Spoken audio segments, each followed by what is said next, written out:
Hello everyone, welcome to the Easter Monday edition of Business Live. We are going to do things a bit differently tonight. We are going to have an interview coming up with a former Oxford professor on the Continental Free Trade Agreement. But here are some news items trending tonight. Fitch has raised the 2021 oil price forecast for Brent crude to reflect stronger than expected demand recovery.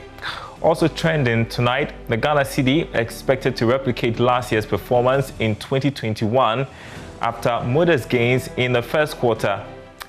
And my name is Darryl Kwao. We'll be right back after this break. Tonight, ratings agency Fitch has raised its 2021 and 2022 oil price forecast for Brent crude to reflect a stronger than expected demand recovery and supportive OPEC Plus output policies. It is projecting an average of $58 a barrel for Brent crude this year instead of the $45 earlier on. It believes oil prices will continue to benefit in the short term from positive sentiment due to successful vaccination rollouts and a pickup in the U.S. economy. And that takes us to a big interview tonight with Dr. Noel Tego, who is a former professor of management accounting at Oxford University. He has been sitting down with Odilia Ntiama to discuss a variety of issues, including the Continental Free Trade Area Agreement. Here's a full interview. The Continental Free Trade Area has actually become one of the key things that going forward, especially after COVID-19, that Africa will need to really concentrate on to bring volumes and for example, also affect the area of employment. I have come to have a discussion with a former Oxford professor. He's currently with Nottingham University. He was also the director for research with CIMA as well. He's Noel Tego, and we're actually going to be drilling down on some key issues relating to continental free trade, issues relating to infrastructure, issues relating to whether our starting point of trading goods and of course services is actually a good starting point for the continental free trade area. Welcome. Thank you very much. Yes. So the first question I want to find out from you is that when you take a look at the European Union zone, the key things they concentrated their energies on at the beginning was to systematically have laws that actually cut across as key starting point. Ours has been a focus on policy, so that the policy direction is that, well, now we can trade in goods for free and also issues relating to services. Did we start at a good point? Thank you very much. I think we started at a very good point because the law must be based on policy. So the law the policy state what the objectives are, and the laws then should bring the objectives into being. So each country then would have to put in laws that is aligned to the policy at the continental level. And there are dispute resolution mechanisms that have been put in place at the continental level, and that should help them to deal with it. I think Africa has had some experience in these things because we've had regional economic communities such as ECOWAS, COMESA, and other places like that. So we are not coming to this entirely new. We are coming with some amount of experience in that place. So my issue really with the continent has been the fact that we have released or removed the policy barrier. But infrastructure is a key thing. Yeah. Transportation is another big barrier. Finance is a key thing that we need to be working at. We currently use China a lot in infrastructure, for example, in roads. In 2017 alone, China did 8.7 billion worth of roads for us in about 5 African countries. How do we push forward, especially after COVID-19, our infrastructural gap to be able to take advantage of after? Okay, so there are two things with infrastructure.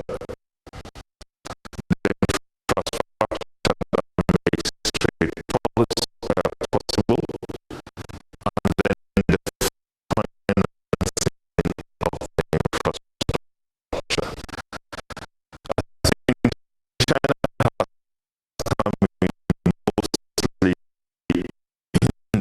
financing of the infrastructure and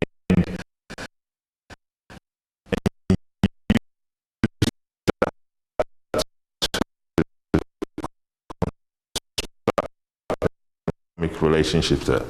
You cannot import and export without transportation infrastructure. So for those of us who are at the coast, we need very good ports to be able to handle those ones. So ensuring that ports work very well are important.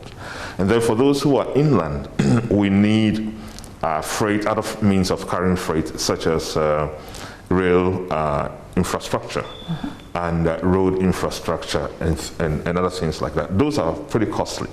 In fact, indeed, even air infrastructure. So we have the common air agreement over Africa. We've got to make sure that we have those right. I don't think that is the major problem in terms of thinking about what road networks we need, what it's going to do to the cost profile of exports and imports, what kind of rail infrastructure we need, what kind of port infrastructure we need. I think the conceptualization of that is the easier bit. The thing we've then got to do is understand what the knock-on effects in the economy would be, and then be able to use that to compare how much it costs us to be able to do that. Ghana is in a more fortunate position than most other people. So we should be able to use our ports to trade very well. And then in Africa, kind of in the West African region, the landlocked countries, we should be able to connect through rail systems. But when you are connecting through rail and road, you're also dependent, even in terms of ports, you're also dependent on other countries developing their infrastructure. Yes. You know, so say you're going to trade with a landlocked country in Central Africa. You might want to get stuff to Libreville in Gabon, for example. But now you are dependent upon Gabon moving things forward from that end in order to facilitate that. I think the only one that, if you like, enables us to overcome is the air cargo stuff. But air cargo is quite expensive. It's expensive. Not as cheap as rail, which is one of the cheapest we could have. So that calls not only for national infrastructure development, but for a Pan-African infrastructure development. And that is key for us, a Pan-African infrastructure development with that. So we have to be coordinating infrastructure development. It's like technology. When you have technology and you're working with partners in terms of technology, you normally have a technology roadmap where you're informing people of what you need and so on. But this is the case where a lot of African countries do not own their own infrastructural development and keenly depend on other countries for this. How do we own our own infrastructure and therefore own this whole continental free trade area? Because sometimes I worry a bit that we may end up rather populating our various countries with people who will come and do the industrialization from other continents, and of course, people who will come and take over the infrastructure. And so I think the issue has more to do with the financing bit of it. Yes. Africa has tried at various points to have an Pan-African Infrastructure Development Fund, whether they were funded locally in Africa, particularly through the African Development Bank, or through other multilateral agencies. But there has to be a way in which African governments would raise funds to be able to build in terms of infrastructure. China has been one that have been assisting, in quotes, Africa to do that. I don't think that is the right way to go. There has to be a mixture of the financing of infrastructure. And we could, the variety of means by which we can construct, let's say, in individual countries, financial vehicles to raise funds to do that. The commercial sector is another way to go. There's been a new thinking about Africa being able to borrow on favorable terms from the commercial sector. work being done by Vera Songwe, the new Executive Director or Executive Secretary for the Economic Commission for Africa. Her suggestions are quite problematic, and there's a lot of debate going through in there. But through those debates, we'll find a way of funding in there. But I think the key policy objective should not be to mortgage our infrastructure to any other country, because we lose sovereignty there. Having said that, then we come to the use of that infrastructure in trade. And the laws, etc., that we have should facilitate the use of that infrastructure. But I come back to the whole issue that no one country would be able to overcome the infrastructure deficit, and also what infrastructure needs to do, because if Ghana is exporting into Niger, for example, it might have to pass through Burkina Faso. Now, we are in control of our infrastructure development up to the border with Burkina Faso. And then Burkina Faso takes over. That is currently what most people do. What I'm suggesting is that countries come together and develop the infrastructure together. So you're creating an African highway, for example, an African rail network, which is trade-based. You can see an example in what China is now seeking to do in the Silk Road Initiative. So China is picking up, different countries right from China through to Russia, through to most of Asian countries, coming to the very doorsteps of Asia, of Europe, and they're investing trillions into that. And countries, huge import comes in the area of machinery. Yeah. Ghana has taken the lead in partnering with car manufacturers or car makers, VW, Nissan, to set up factories right here. How do we use this to reach the rest of Africa as Ghana, and to perhaps make Ghana the hub for machinery importation from other countries at a cheaper cost? So that's an example of FDI coming into it. I don't think that the Germans and the Japanese just decided one day, let's set up business in Ghana to do that, have partnerships. I mean, most of them would have had the Continental Free Trade Area in mind in terms of that. And if you notice that they invested strategically in Ghana and Rwanda, for example. So Rwanda, I think, will cater to the Southern African markets, and then Ghana to the Western and the Central African market, and some export external to that. And so that's quite key in terms of doing that. Again, the whole issue is on generating markets and expanding out of that. So that's where you need a concerted effort. Banks and others come in. So for example, with VW here, I think banks should start looking at 3 areas of their own financing. Part of it is the normal trade finance issues, so they're importing stuff, they're exporting stuff, and so on. So what in the area of trade finance, that's key. And then you are likely, as things grow, to have a supporting sectoral base in Ghana. I mean, so there will be people supporting the car manufacturing industry. Now, when things blow up, I mean, in terms of, not blow up in a bad way, but if there's expansion in volume, then these support industries would need funding. So there's just organizational funding, just a corporate finance bit of stuff.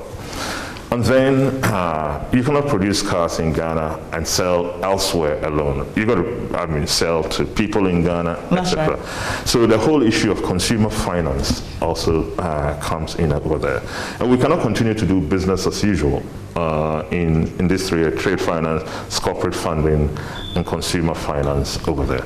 And then, of course, stock exchanges and money markets, capital markets should come in to expand.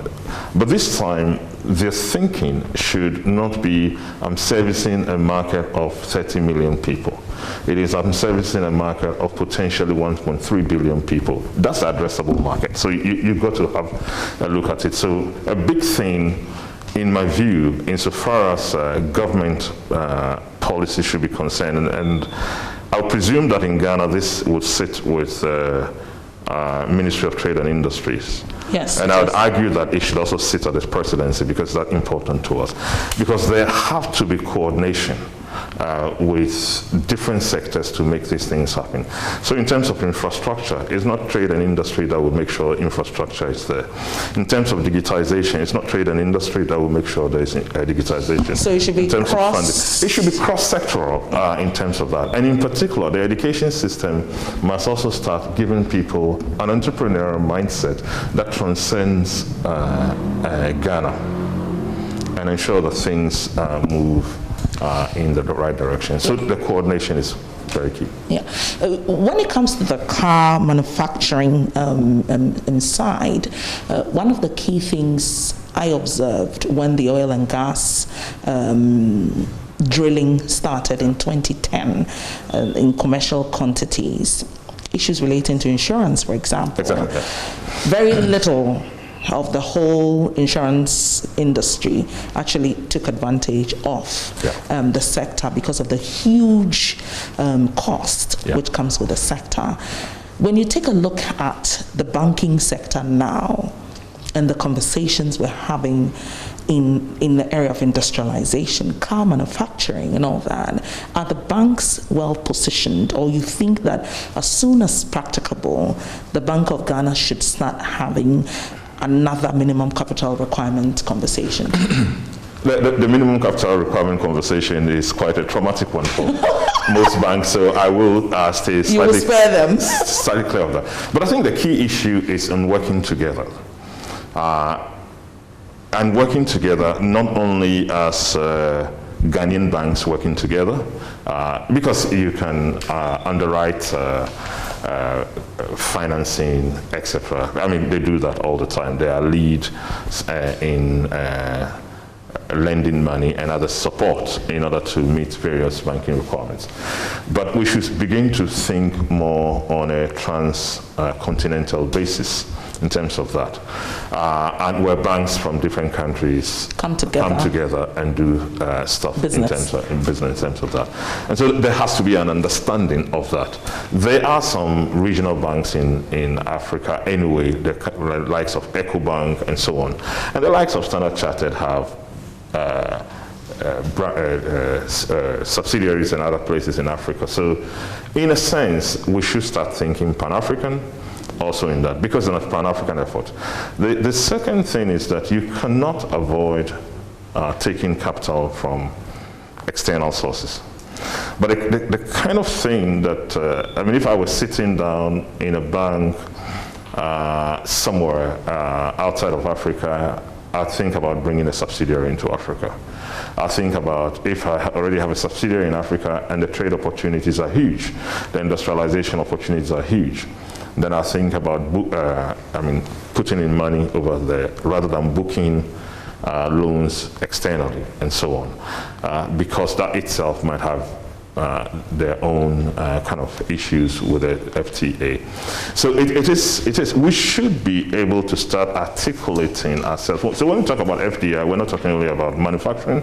We're talking about finance houses and things like that. You know, but Africans have got to start thinking big, really thinking big. And I think for me that's the biggest challenge. Because we've been used to thinking small in terms of population, in terms of market size, and population and average spending money is the sum effect of the market size. And we've got to start thinking big about that, so you kind of, so this is where we should not lower our ambition to the level of our ability to fund projects, etc. We must rather seek to raise our ability to fund projects to the level of the ambition that the FTA creates for Africa.